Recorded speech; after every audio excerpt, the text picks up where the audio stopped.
Hello, everybody, and welcome to a brand new episode of the 90th minute 1v1 predictions with myself, Waz, Greg, and Lucas behind the desk. If this is your first time tuning into the 90th minute, this is our 1v1 special where we go at each other predicting score lines and trying to crown a victor at the end. Some consequences may arise if someone loses. Lucas, you want to describe it furthermore? Yep, so it's like a King of the Hill type format. Yeah. Winner stays on. In this case today, there's something that happened that we'll explain later. Mm-hmm. But, we go on winning and losing streaks. We have winning and losing streak milestones in the description down below and other rules as well. So we'll get into that in just a second. But first, let's check what happened last week. Waz and Liam, they tied 2-2. Yeah. We actually had a tie. Yeah, for once we've had a tie. The two big men have drawn somehow. Sorry, Greg. Lucas. What do you mean? I'm like the big... I don't know, man. Recently, I've been on fire, so I know my football. Well, you didn't technically win, Waz. You're here by technicality. That's okay. There was a tiebreaker, and you both got it wrong. Well, yes. So we had our first tie. So what happens there? Champion stays on no matter what, even if there's a draw. So that is why Waz is here and Liam is not. Exactly. We've considered other things like kicking them both off, but that's a bit harsh. Also, just a little shout out. We're now over 250 subscribers strong on YouTube. So thank you for subscribing and following us on TikTok. Over 4,000 strong on there. So hi. Yeah. Yes. Hello. Anyways, but looking at the winning and losing streaks, Liam and Waz, they drew, so they're on one draw. I'm on one loss, while Greg is on two. And 2 is a punishment, which Greg will see later in the show. Oh, great. So tune in for that. I have a funny feeling I know what it is, but we'll see. so we're kicking it right off with Barca and Atletico Madrid. yeah, probably I would say the marquee matchup of this weekend, probably the biggest match out there in Europe, unless there's some weird Kazakhstanian league. There's some derby going on that I don't know of, but I don't think Kazakhstanian is a word. I apologize to all our Kazakhstan Well, just followers. likes bringing it up because United just lost. Shush. Okay, we lost to Astana. It was due to a technicality. Technicality? Okay, enough. Look, all right. I'm not even going to get into it now. Okay. But both of these clubs played in the Champions League this midweek. Yeah. What were your guys' thoughts on their performances? I thought Barcelona looked phenomenal and typical Atletico Madrid can't score any goals. I mean, yeah. It is I thought the Juventus, Atletico match was actually, it was a good match, but it's kind of what you expected. Barcelona was mesmerizing. It's a defensive match. Yeah. Barcelona was mesmerizing with Messi and Suarez, of course, like always. And Griezmann scored, so that's good. Yeah, the front three actually did work. So, but if we look at the table, Atletico Madrid are 3 points behind Barcelona, but Barcelona have a game in hand. If Atletico want to compete for the title, they need to get a good result in this match, you think? Yeah, it's hard. I don't know. This is where they need to win. And also, Barca wants to keep up with Real Madrid, who are tied with them, with El Clasico coming next month. Yeah, they want to keep it going. Keep strong. Atletico has only scored 16 goals in 14 matches in La Liga this season, which isn't the greatest. As we've talked about, they can't really score, especially when their main scorer is injured. So who's that? João Felix, who they spent. He's not their main scorer. They spent a lot of money on an attacker, and he got injured. So, well, he's come back in recent weeks off the bench. Maybe he'll start against Barcelona. Maybe he'll come off the bench again. We'll see. Yeah. Only time will tell. But João Felix also won the Golden Boy Award. Waz, what are your thoughts about that? Somewhat disturbing. I mean, he did really well with Portugal in the Nations League. He also did well in the Portuguese league before going to Atletico Madrid. So it's kind of deserving. Also, I mean, you could say Kai Havertz might have deserved it. He did a lot more with Leverkusen in a stronger league, so it's hard to say. Both of these matches, Atletico Madrid is the home team, Barcelona is the away team. Barcelona's away record isn't great. I don't know if you guys looked at it. In 7 matches this season away from home in La Liga, 3 wins, 1 draw, and 3 losses. Also, this is also Griezmann's first game back. Yeah, So think about that. That'll be interesting to see how the crowd reacts. I actually forgot about that. I'm very interested to see how the fans will react to him. If you were an Atletico Madrid fan, how would you feel about him coming back? I would boo him like nothing. I would boo him too, honestly. I mean, you know how Spanish fans are. It's like when Raul played for Real Madrid against Barcelona and they threw a pig head at him. No, that was Figo. Figo, right. Okay, my bad. But yeah. I hope it's kind of like that. That'd be interesting. I mean, it's a little bit volatile, but whatever. Well, with how he left. Oh, like, yeah. it was it was a mess. Remember, guys, Griezmann made a movie, like a documentary, saying how he's not leaving Atletico Madrid. And then what? And then a year later, he leaves in the most chaotic way possible. Exactly. Essentially. So one more thing I just want to mention before you guys make your predictions is that Atletico Madrid have not been in Barcelona in a while. Yeah. Especially under Valverde. Valverde has not seen defeat against Simeone. It's 2 wins and 2 draws. Also with Valverde, you really don't know what you're gonna get sometimes. Especially away from home. Yeah, there's been some shocking defeats to Barcelona this season. Yeah. But last time Atletico beat Barcelona in La Liga was 2010, so it's been a while. It's been a while. And Barca's been looking better recently. So, Not away from home. but just in general. Like against Leganes last Yeah. week, they didn't look the greatest. I meant the Champions League. They look pretty good. That's at home. That's Barcelona are a great home team. That's for sure. I mean, did you see how they play against Dortmund? It was mesmerizing, like I said before, and Yeah, magical. Dortmund looked pretty Should good. we get on to the Yeah, but predictions? what? Yes. Can they keep it up? Of course, it's Barcelona. Yeah, so what was your prediction? I went 2-0 Barcelona. 2-0 Barca. Yeah, I think, Messi's going to come up big for them again. I think Suarez. I don't know, just the way they played against Dortmund has given me some faith going into this game. I feel like it might be a closer game. It could be a draw, but I don't know. I just have a feeling Barca will get the clean sheet. So you think Barca's going to defend well against Atletico Madrid? Yeah, it's asking a lot, I know, but I mean, they don't have the worst defenders in the world, Barcelona. They show up when they have to, and especially in big matches. Even with their poor away form? Yeah, I don't know. I'm hoping it's a 2-0 victory, okay? Well, I went 2-1. I think Barca will win as well, but I think it'll be a closer match than what you think. I think Atletico can at least get a goal against Barca. I know it's hard to say with Barca sometimes. It is. That's very true. It's like, And same with Atletico Madrid, though, too. Like, they are weird with how they sometimes can't score. yeah, Most of the time can't score. I just find Barcelona to be a much stronger side than Atletico, especially up front and in the back right now. I agree, and Messi's looking... Exactly. He's you back, have Messi. so. He's the X factor regardless. All right, so let's move on to the next one. So here we got Leverkusen versus Bayern Munich. Oh, this one is a good match. I like this. Although Leverkusen are sitting in 9th place in the Bundesliga. Yeah. Bayern are 3rd. But they're only 3 points behind 4th. Yeah, which is wild. And 5 points behind Bayern. But if you've looked at Bayern's recent results, they haven't really conceded a goal in 4 games. Yeah. And they've been averaging like 3 goals a game. Yeah, I got it right here. Since Flick arrived, Yeah. 2-0 victory over Olympiacos, 4-0 over Dortmund, 4-0 over Fortuna, and 6-0 over Red Star. 16 goals, none conceded. And they've also got, the best player in the world right now, Robert Lewandowski. Just saying, I think he's the best player in the world right now. Messi. Yeah, Messi. I would agree, honestly. It's either him or Messi. So Lewandowski just scored 4 goals in 4 4 Champions goals in League. 14 minutes. And a lot of people say, oh, it was against Farmers. They're Serbian champions.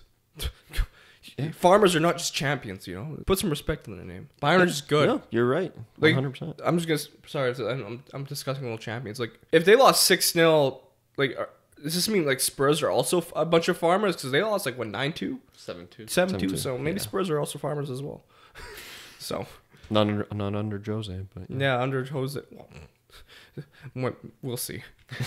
yeah, no, but Bayern has looked fantastic, and they're, like we said, they're kept all their clean sheets, and it's with their defense like a mess right now. I mean, you've got Alphonso Davies, the left back. He's playing pretty You well. got David Alaba at center back, like everything like that, and they're still just doing good with it. Like I said, whenever a manager kind of gets sacked and like stirs a fire in some teams, they perform better. Players want to play for their new manager. Exactly. Yeah, So 100%. I'm going with a 3-1 win for Bayern Munich. Leverkusen have the players to score, of course. They have, I don't know if Kai Havertz will play because he was injured, so it's hard to say. He's still recovering from the injury. So I mean, for me, it's either gonna be 3-1 or 3-0. But I think Leverkusen can score a goal. Yeah, and I went 3-0. So There you go. You guys are predicting very similarly. I mean, it's Bayern Munich right now. They're on fire. I'm surprised you said Bayern's going to concede a goal. I know, but I went with I got to keep the clean sheet thing going. I was thinking about it, but they can't keep a clean sheet forever. So it's true, and Leverkusen can't score. So they can. They've had some mixed results. yeah, I guess with Havertz injured too, I mean, he hasn't even been their best goal scorer this season. no, but he's the creative force, right? He hasn't even had that many assists either, though. Okay, clearly, I know nothing.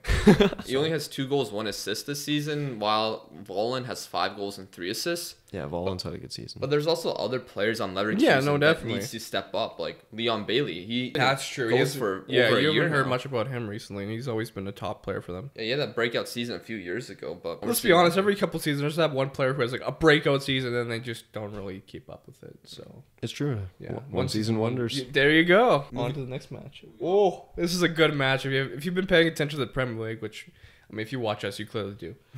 This is a top match. This is tasty. No, it is like the Blades versus the Wolves. What is the table for these two teams? It's Wolves are 5th and Sheffield are 6th, I think. Yeah. Who would have thought Wolves and Sheffield would be 6th in the Premier League? It's technically a top 6 match. He's not wrong in the modern era. In right the now modern it era, is. Like as we saw, Sheffield and United drew right last week. 3-3. I mean, so Sheffield clearly know how to score. Well, so you had first-hand look at Sheffield. What were your thoughts on their performance against you guys? They were pretty good. I mean, they obviously know how to score. They've got great fluidity. They got structure. I don't watch Sheffield a lot, but they looked good.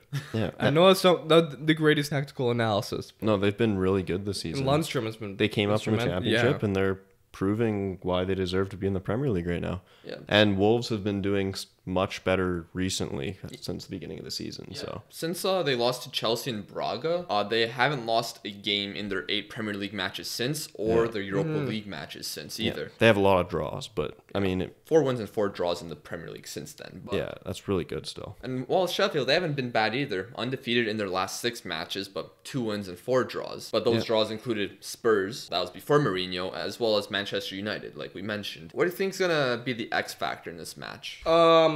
Honestly, I'm gonna sound a little biased, kind of, but I want to say Sheffield's defense, but also if Dean Henderson's playing, their goalkeeper, he's been really good this season. He's been keeping a lot of clean sheets. Yeah, it's true though. Yeah, and the only reason I'm sounding biased is because he's on loan from United.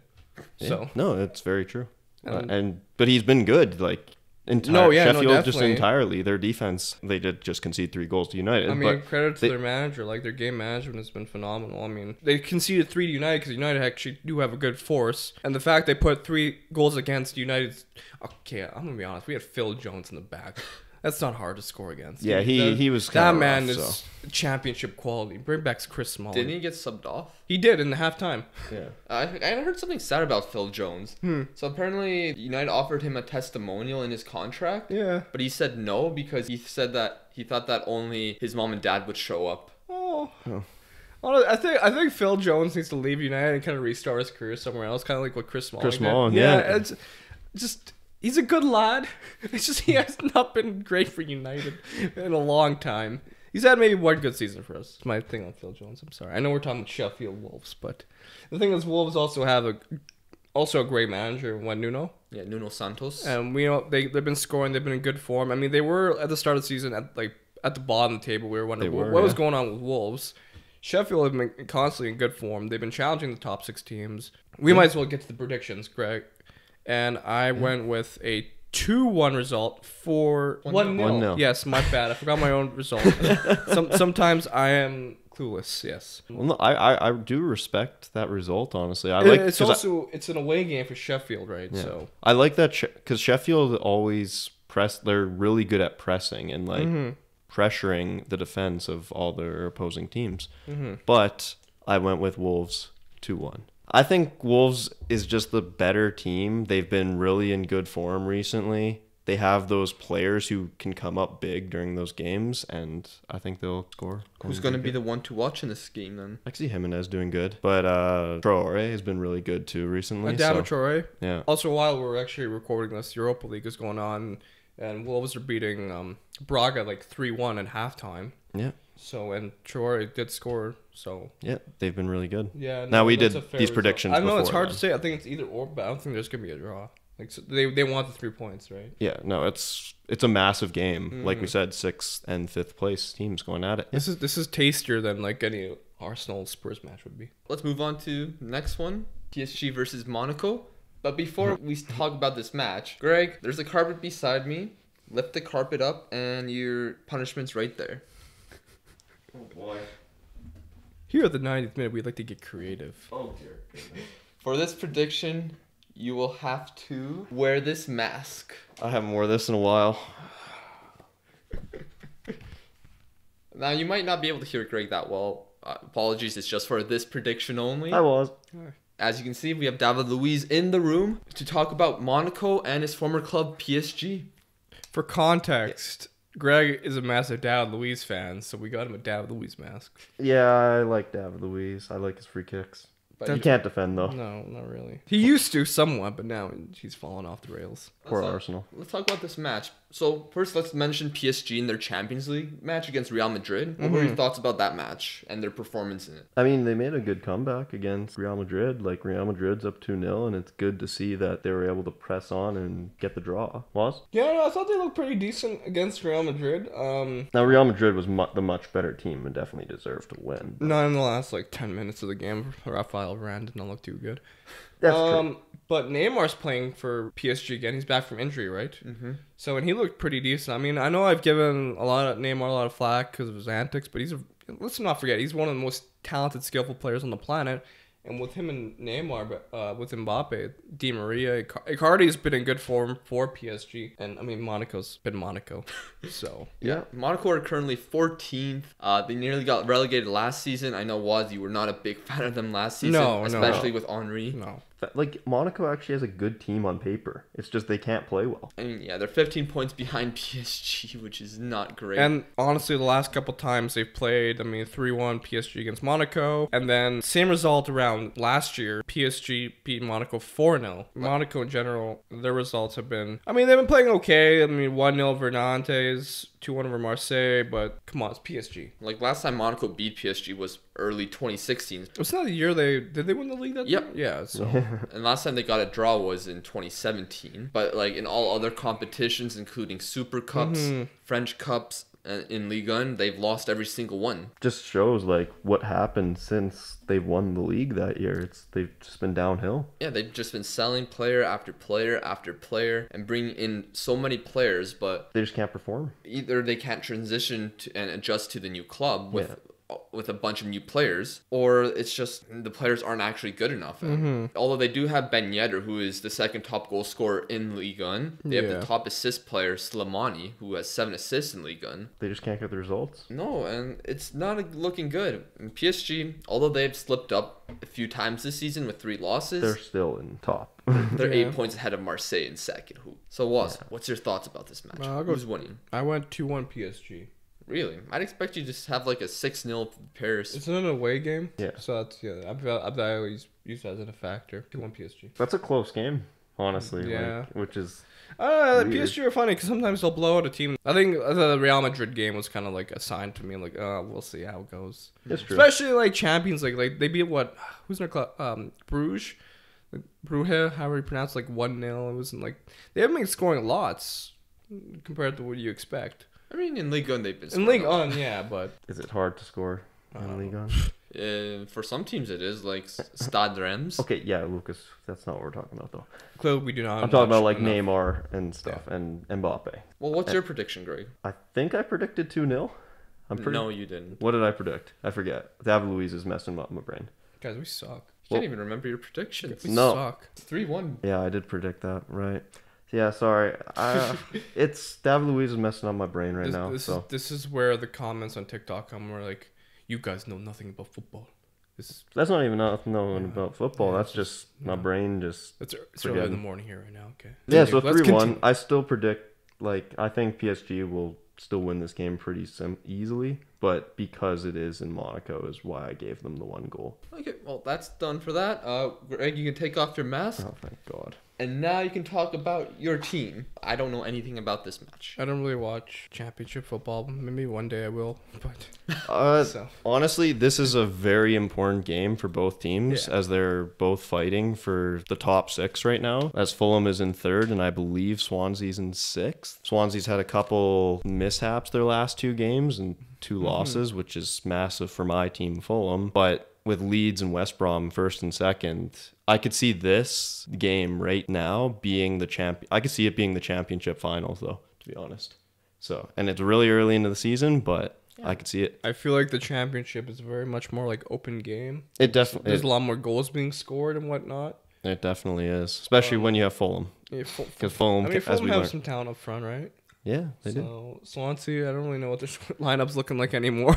Do they still have Wilfred Boney? No, I don't think so. Michu, remember the days of Michu when I thought he should have been called to the Spanish national team? Borja Baston. They have Andre Ayew. Yeah. Oh, Ayew's there. Selena, who plays for Kosovo. Nice, good to see. When did they sign Selena Gomez? You said Selena, right? I don't think that's the same person. Oh, okay, all right. Well, they got Jan Danda. Who? You played for the Liverpool Academy. Of course, he knows who Jan Danda is. Anyway, I was gonna go with my prediction. I went 2-2. You went 2-2. I mean, that's a fair result. Because both teams can definitely score. It is at Swansea. Swansea's the home team. That's why I went 2-2. You didn't go for one for your own club? I just don't think... Because honestly, Fulham has not played any of the big teams yet. And it is in Swansea. And I don't know if... we've been in good form recently, but I don't know if we can perform against the better teams. Really? Why do you say that? Well, we have a few injuries right now as well, which... It's haunting us in the middle. I'm glad to hear that Leeds are doing well because I would like to see them back in the Prem for that, United Leeds rivalry to be reignited. I mean, Leeds was in first place all last season, and then they blew it at the end. So, but in a very dark world, could you imagine Leeds get promoted and United gets relegated? No, that will never happen. It won't happen. No. I just want to see Leeds United play in again. That'd be awesome. It would be good. Yeah. A fun fact about Fulham, which Greg already knows. So Barnsley are last place in the championship with 1 win. Mm-hmm. And their only win was against Fulham. First game of the season. Yeah, not great. But yeah, so you both think it's going to be a draw, which kind of annoying because you guys have 4 of the same predictions. I guess the X factor with this game too is Fulham's attack, definitely though, because Mitrovic is the top goal scorer right now. So if he can just perform well and net some goals, I'm still hoping Fulham can win. Please win. But with many of you guys having the same predictions, if there's a draw, a tiebreaker will be decided. Yeah. It seems like it might be needed. Well, since you're the champion, I'm giving you 2 options of which match you want to predict. Okay. First one, it's FC Basel versus Young Boys. Ooh. First versus second in the Swiss Super League. That's interesting. Or Olympiacos versus PAOK, or PAOK. I'm going to go with the Young Boys one. Even with the flares everywhere? Yeah, it's just pyrotechnics, whatever. Usually teams with a lot of pyrotechnics are kind of shit. I mean, this is first versus second in Greece. I know more about Basel. Okay, fair enough. Yeah. Not what I expected was to answer, but we will go with it. I think I prefer Basel and Young Boys too. All right. Been interesting. Sorry, Greek fans. Young Boys are winning this. Oh, that was quick. Yeah. Who's home and who's away? Basel's home, while Young Boys is away. Young Boys are in first place with 2-1 Young Boys. My prediction, 2-1 Young Boys. 2-1 Young Boys? Basel also just lost 1-0 to Krasnodar. Maybe they're preparing for this match. Yeah. But in Young Boys are beating FC Porto 1-0, so I'm just going to go based on the fact that Young Boys are playing better in the Europa League right now. I'm sorry, I don't watch the Swiss Super League, so if I don't know anything, it's because it's the Swiss Super League. If you have any context or knowledge with the Swiss Super League, please let us know. Yeah, we don't watch that, unfortunately. I'm sorry. We have Premier League. We have the Premier League and the Bundesliga and the Serie A, and that's what we get for Canadian football coverage. Huh? La Liga, but it costs more money to watch it. Yeah. Greg, what's your prediction? 1-1. That's a fair result. 1-1. I can see because I agree. I think Young Boys are the better team based on what I know. But because it's at Basel, it'll be a 1-1 draw. Thank you for watching. Yeah. If you're here, I don't know how, honestly, but thank you. We appreciate all the support. Forget to like and subscribe. Follow along on all users and all platforms, that whatever you are listening or watching. Also, give us your predictions down in the comments. Yes. We'd like to know what you got, and who you think is going to win, and whether you can predict better than Waz or Greg. You probably will. I won't lie. Thank you for tuning in, and our friend Liam says that was another week in the beautiful game. Another upcoming week in the beautiful game. Put a little twist on that. I'm sorry. Anyways, thank you for watching. Bye-bye. Luis Suarez going absolutely nuts with biting Chiellini. That was probably one of the stupidest moments in football history. What goes through your mind in that moment? I'm going to bite him. Yeah, Luis Suarez bites Chiellini in the Italian box, and no one really knows why. Look, we've all played the game of football. Not at a high level, clearly, but has it ever crossed your mind I should bite a player? No.